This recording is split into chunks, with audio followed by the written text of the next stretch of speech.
7th graders. So, happy Wednesday. Hopefully you had a good Tuesday yesterday.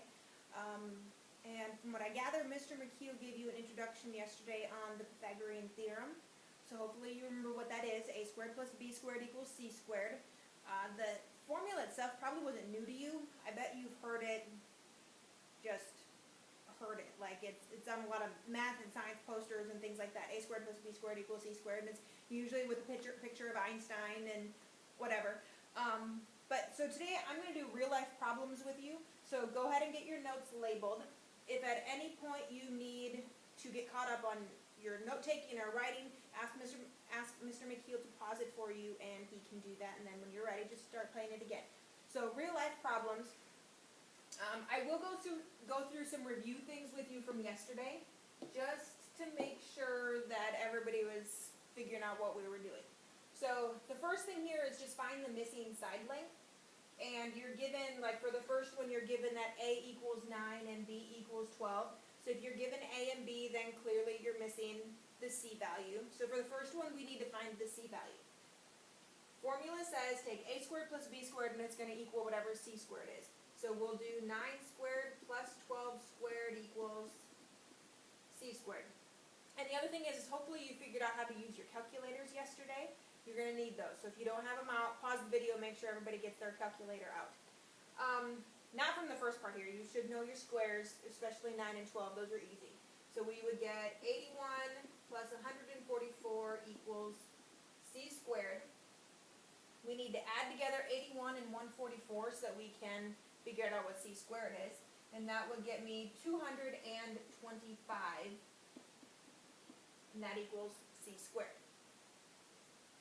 So once all you got is a number and you've got something squared. Once you get to that part, you need to get that something unsquared.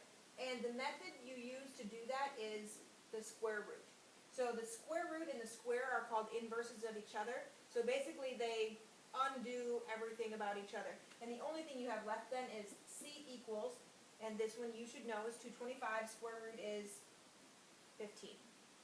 And actually the square root of 225 is positive and negative 15, because both 15 times 15 and negative 15 times negative 15 would give you 225. But since it's missing lengths, we don't want to work with the negatives. No distances are measured in negatives. So c equals 15. Okay, second one, b equals 7, c equals 25. If we have b and c, that means we need a. So I'll write a squared plus, and instead of b squared, I'm going to write 7 squared equals 25 squared. We'll simplify all the squareds that we can, so that's going to be the 7 squared and the 25 squared. So I have a squared plus 49 equals 625. That one may or may not be memorized, I'm not sure. Use your calculator if you don't know it. This one is solved differently because the a squared is on the side with another number. So we need to move that number over to the other side. So I'm going to subtract 49 from both sides. Oops, 49. And I'm going to have to move my work over here. So I would get a equals, okay, so on your calculators, 625, subtract 49, and you would get 576. Oops, that's supposed to be a squared. So a squared equals 576. We're at the point where we have a variable squared equaling a number, so we're going to take the square root of both sides. Square root and square cancel, so a equals, and now 576, I don't think that's a perfect square. Oh, it is. When you type this into your calculator, the square root of 576 is 24. So that missing a value is 24. Hopefully nothing here was real new to you, unless you had some trouble figuring out what was going on yesterday. Otherwise, this should have been a review for you. And this should also be review for you. The question is, can these be a right triangle? So if I had side lengths of a triangle that were 16, 30, and 34, could they be a right triangle, or are they just any other triangle? So if they're going to be a right triangle, they have to work in the Pythagorean theorem. If they don't work, they're not a right triangle. It's as easy as that. So the only thing you have to pick out is a and b don't matter, c does matter. C has to be the longest, so that 34 has to be the c value.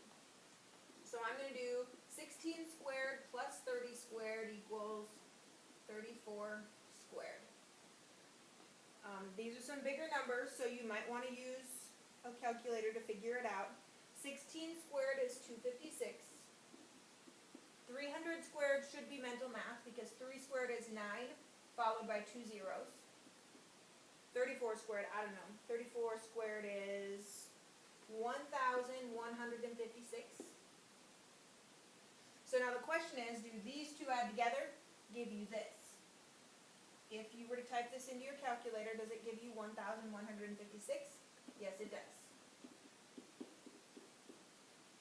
Okay, so your answer here would be yes. That really would be a right triangle because it works in the Pythagorean theorem. If it didn't work, then you would say no.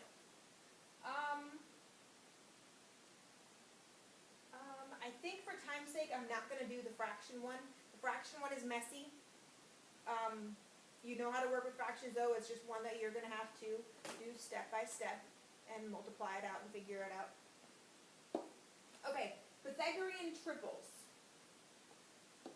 What Pythagorean triples are is they are side lengths of right triangles that are commonly used side lengths that work in the Pythagorean theorem.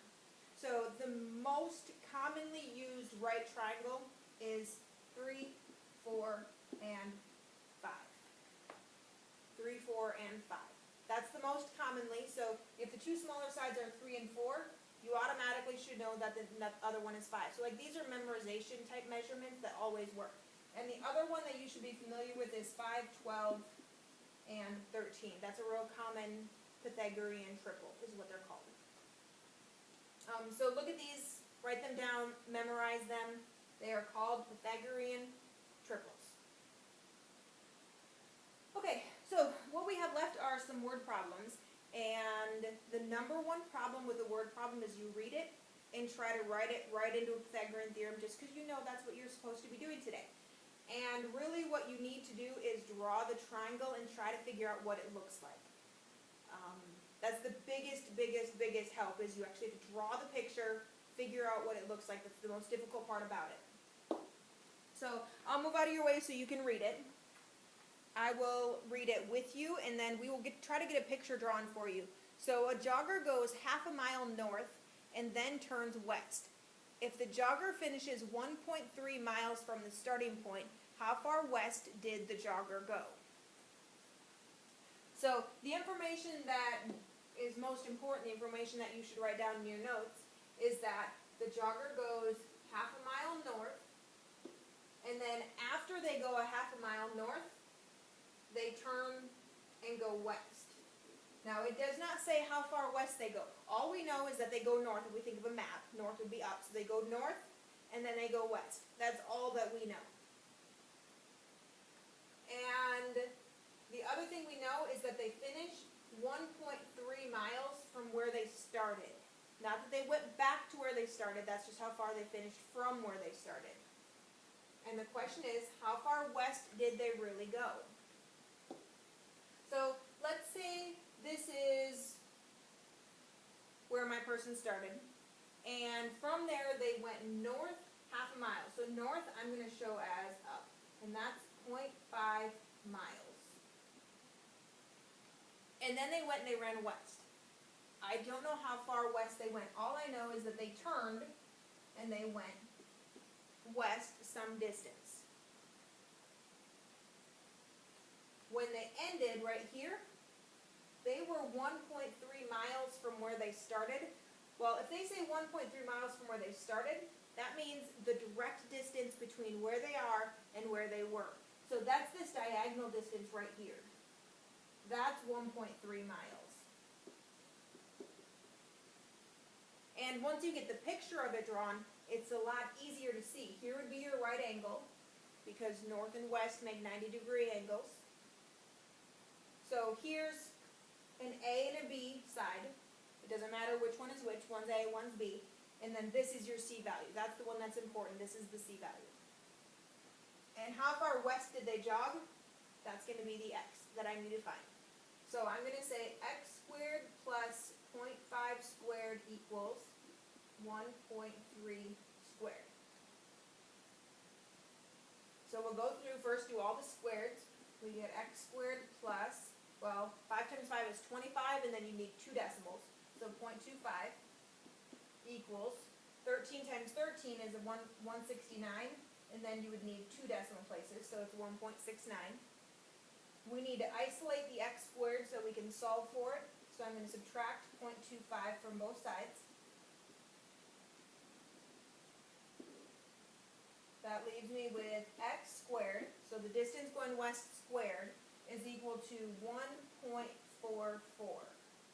But I don't want the distance going west squared, I want the distance going west. So I'm going to take the square root of both sides, because that square root and that square will cancel. So x equals, and if you think of this, ignore the decimal for a second, what's the square root of 144? It's 12, and it's half the number of decimal places. So if this has 2, I only want 1. It's 1.2 miles. You don't have to do mental math on these. I'm just trying to show you some tricks. Grab your calculators if you don't feel comfortable doing those square roots. Okay, let's look at another one. I'll move out of your way. A banner shaped like a right triangle has a hypotenuse of 26 feet and a length of 10 feet. What is the area of the banner? So this one is pretty straightforward, except that the question is different than it used to be. So it doesn't say, find the height. It doesn't say that. It says, what is the area? So there's an extension here that we're going to have to look at. It tells me that I have a right triangle, so I'm going to draw a right triangle. I don't really know, what it looks like any more than the fact that it's a right triangle. And it has a hypotenuse of 26 feet. The hypotenuse is always the side that doesn't come off of the right angle. So that side comes off the right angle, that side comes off the right angle. That's the only one that doesn't. So that's the hypotenuse. And it's got a length of 10.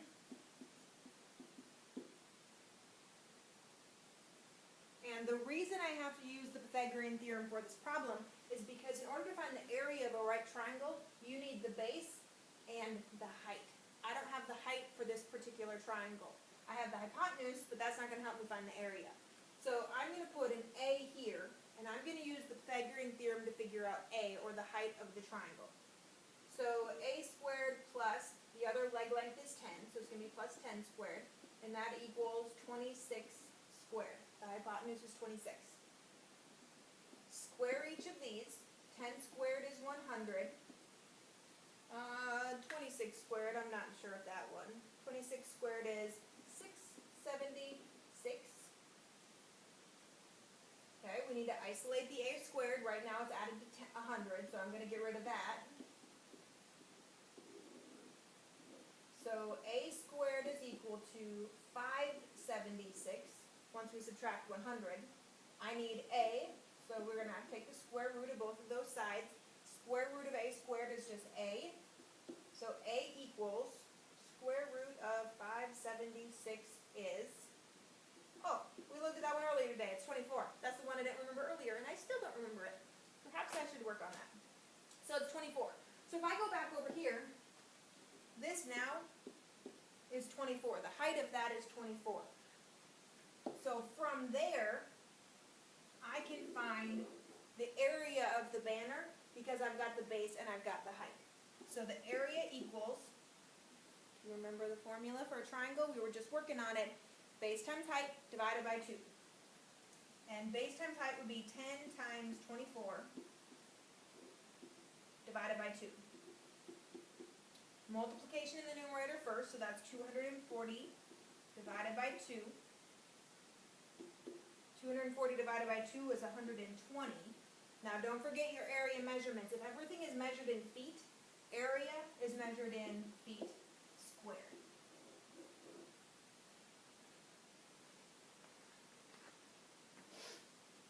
Okay, and I think we have one last problem to look at before you're done. Two airplanes leave the same airport. One heads north and the other heads east. After some time, the northbound airplane has traveled 12 miles. if the two airplanes are 20 miles apart, how far has the eastbound airplane traveled? This is quite a bit like the very first problem that we looked at. The first word problem, the one where the jogger ran north and the jogger ran west. It's just, we got two different airplanes, but they're going to look the same. You need to know that the northbound plane traveled 12 miles. You need to know how far north the one plane got. You also need to know that the two airplanes are 20 miles apart. That's going to be the diagonal distance between them, so the direct distance between the two planes after they have gone. And the question is, how far has the eastbound plane traveled? So go